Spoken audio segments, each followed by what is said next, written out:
In this series, we're going to be talking about the Hayward Pool Vac Ultra. Its care, maintenance, and repair. That's a wonderful gadget. This is an automatic pool cleaner. And basically what it does is it runs around your pool and takes care of all the things that you don't want to do or pay somebody else to do. Some basic characteristics of it that you'll need to know in order to maintain and repair it are some of the terminologies we use to describe it.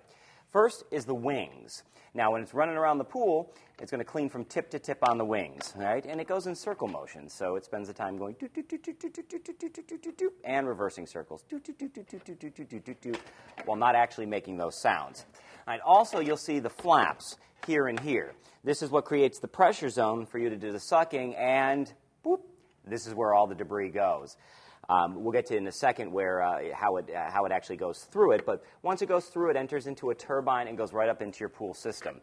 So between the main hub, the wings, the flaps, the pods, this is your Pool Vac Ultra.